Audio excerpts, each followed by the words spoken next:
जिस पद पर नेहरू जी बैठे हैं, सरदार पटेल बैठे हैं, डॉक्टर राजेंद्र प्रसाद बैठे हैं, मौलाना आजाद बैठे हैं, सोनिया जी बैठी हैं, इंदिरा गांधी बैठी हैं, राजीव गांधी बैठे हैं, राहुल गांधी भी बैठे हैं, उस पद पर बैठा व्यक्ति क्या बोल रहा है? मतलब कई शब्द को तो मैं दोहरा नहीं सकता, बेशर्मी और निकृष्टता की पराकाष्ठा है। The utterances of Mr. Khadge is not only demeaning but shameless and utterly despicable. अब मैं शुरू करता हूं, सब चल रहा है टीवी पर। गुजराती इलिटरेट होते हैं, तो मोदी जी ने वहां उनको तो झांसे में डाल करके अपना काम चलाया। केरला के लोग विद्वान होते हैं, इसलिए अब एक पूरे प्रदेश के लोगों को इलिटरेट कहना, वो भी एक राष्ट्रीय पार्टी के अध्यक्ष को, इसका मतलब क्या है? और आज मैं पार्टी के राष्ट्रीय मंच से कुछ गंभीर सवाल उठाना चाहता हूं। मिस्टर खड़गे, आप ये बताइए, क्या गांधी जी इलिटरेट थे? क्या सरदार पटेल इलिटरेट थे? क्या मोरारजी देसाई इलिटरेट थे? क्या विक्रम साराभाई इलिटरेट थे? मोदी जी पर तो जो आप करते हैं वो देश देख रहा है, और आप पिटते भी और पिटते रहेंगे। लेकिन आप क्या कह रहे हैं? जिस पावन गुजरात की भूमि ने कई संतों को जन्म दिया, गांधी जी वहां पैदा हुए, सरदार पटेल पैदा हुए, मुरारजी भाई पैदा हुए, और उस मिट्टी से देश के ऊपर इतना काम किया, उसको आप कहते हैं इलिटरेट? मैंने बार बार कहा है संसद में कि राहुल गांधी होमवर्क नहीं करते हैं। अध्यक्ष का भी वही हाल, न लिखते हैं न पढ़ते हैं। क्या मतलब है इसका? वैसे थोड़ा सा उनकी जानकारी के लिए मैं बता दूं कि लिटरेसी रेट गुजरात का है 82%, और उसमें मोदी जी के आने के बाद बहुत इजाफा हुआ है। देश भर में हुआ है, हर प्रदेश में हुआ है। आज हमें बहुत गर्व है कि भारत की लिटरेसी बहुत आगे बढ़ गई है। तो आप मोदी जी से नफरत करते हैं तो कुछ भी बोल देंगे। मिस्टर खड़गे, you owe an apology to the country.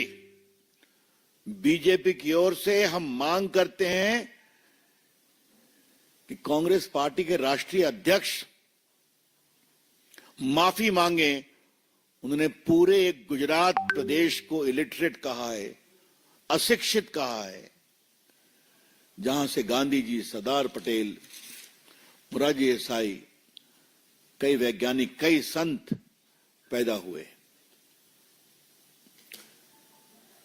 और मेरा एक सवाल राहुल गांधी से क्या मैं पूछूं?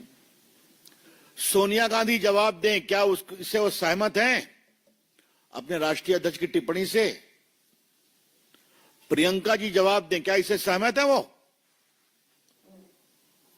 और राहुल गांधी की अगर समझदारी बनती है तो वो भी इस पूरे वक्तव्य से अपने को अलग करें, इसकी भर्त्सना करें और माफी मंगवाएं अपने राष्ट्रीय अध्यक्ष से। ये मुझे पहली बात कहनी है।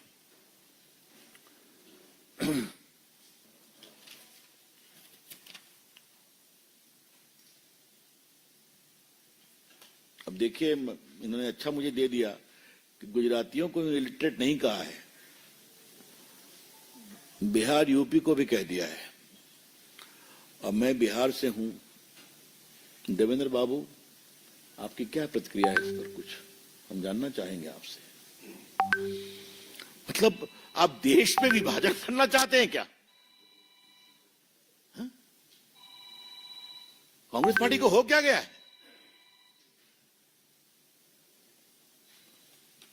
मैं फिर डिमांड करूंगा, खड़गे जी देश से माफी मांगे। गुजरात के लिए, बिहार के लिए, यूपी के लिए। और मैं तो ये भी कहूंगा, he does not deserve to be the president of Congress party। जिस तरह से एक राष्ट्रीय पार्टी के राष्ट्रीय अध्यक्ष के द्वारा देश के इतने बड़े तबके के लोगों को अशिक्षित करके अपमानित किया गया है, उनको जरा भी अब कोई नैतिक आधार नहीं है कि वो कांग्रेस पार्टी के राष्ट्रीय अध्यक्ष रहे। मित्रों, दूसरा तो इनका वक्तव्य और भी ऑफेंसिव है। आपने सुना होगा, मैं इसकी व्याख्या करूंगा। ये उन्होंने कहा है आसाम में, क्या कहा है, अगर कोई जहरीला सांप आपके सामने से गुजर रहा है, आप नमाज भी पढ़ रहे हैं, तो नमाज छोड़कर उस जहरीले सांप को मारना, ये कुरान में कहा है। और मैं यही कहूंगा, आपको नमाज छोड़ना है तो परवाह नहीं, ये जहरीला सांप है आरएसएस और बीजेपी, इसको अगर आप नहीं मारेंगे आप कभी नहीं बचेंगे। ये क्या है भाई, ये कौन सी बात आप बोल रहे हैं मिस्टर खरगे? देश में सांप्रदायिक तनाव पैदा कर रहे हैं, देश के अल्पसंख्यक समाज को उकसा रहे हैं आप, उनके धार्मिक भावनाओं के साथ खिलवाड़ कर रहे हैं आप। अभी आरएसएस की बात में आता हूं, लेकिन क्या स्तर है ये कि आप mister Kharge, you have blatantly and unabashedly sought to stoke communal fire by pandering to the ugly religious sentiments of Muslim community। कि नमाज छोड़कर मारो सांप की तरह, इससे बड़ी कोई भद्दी शर्म की बात हो सकती है क्या? खरगे साहब को मैं एक बात कहना चाहता हूं, मैं भी संघ का स्वयंसेवक हूं और बहुत लोग हैं, और मैंने राहुल गांधी को एक बार संसद में कहा था, आज वही ज्ञान मुझे खरगे साहब को देना है।